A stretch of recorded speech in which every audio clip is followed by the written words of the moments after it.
Governor इजलास घुरायो, speaker Punjab assembly रोकराए छॾियो। स्पीकर ऐं अपोजिशन जो IG पंजाब खां असेंबली में पुलिस फोर्स जी दाख़िला, अपोजिशन जे कारकुननि जे घरनि ते छापनि ऐं गिरफ़्तारियुनि ते माफ़ी घुरण जो मुतालबो।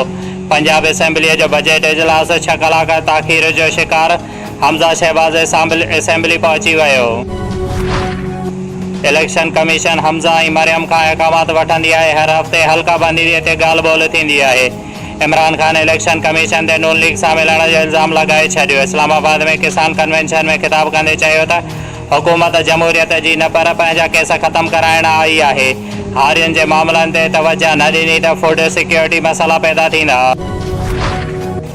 चौधरी शुजात क़ौमी सियासत जो असासो आहे। हुकूमत काफ़िलीग ऐं काफ़िलीग हुकूमत सां गॾु आहे। आसिफ ज़रदारी जी वफ़ाक़ी वज़ीर चौधरी सालग जे रहाइशगाह ते चौधरी शुजात सां गुफ़्तगू। चौधरी शुजात चयो त हुकूमत सां हथ में हथ मिलाए बीठा आहियूं, पंहिंजो वाइदो निभाईंदा रहंदासीं।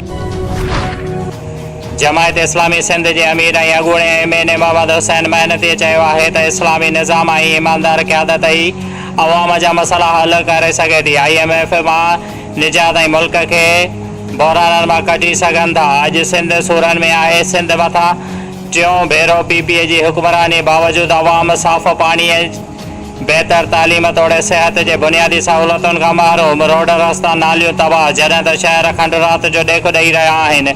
सिंध जो अवाम इन भेरे सिंध जे तरक़ी तोड़े पंहिंजे बुनियादी मसइलनि जे हल लाइ शऊर जो मुज़ाहिरो कंदे सिंध दोस्त, मुख़लिस ऐं ईमानदार नुमाइंदनि खे कामयाबु कनि, जेके करप्शन या वॾेरनि जी वंगार वहण बदिरां सिंध दोस्ती ऐं अवाम जे दर्दनि जो दरमान कनि। अहिड़नि ख़्यालनि जो इज़हार हुन नवाबशाह में जमायत इस्लामी पारां थियल बलदियाती वर्कर्स कन्वेंशन खे ख़िताब दौरान कयो।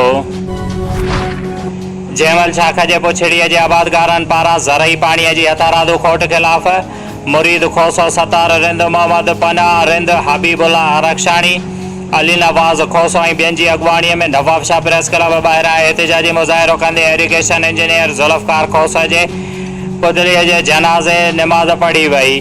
उन मौक़े ते आबादगारनि चयो त असां पुछड़ीअ जे आबादगारनि जो गुज़िरियल 6 महीननि खां पाणी बंदि आहे, जॾहिं त फसल सुकी तबाह थी रहिया आहिनि, ज़मीनूं सुकी बंजर थी वियूं आहिनि, जॾहिं त इरिगेशन खाते जा अमलदार मुंड जे मनपसंद मां आबादगारनि खे रिश्वत एवज़ पाणी ॾेई असांजी शाख जो पाणी बंदि करे छॾियो आहे।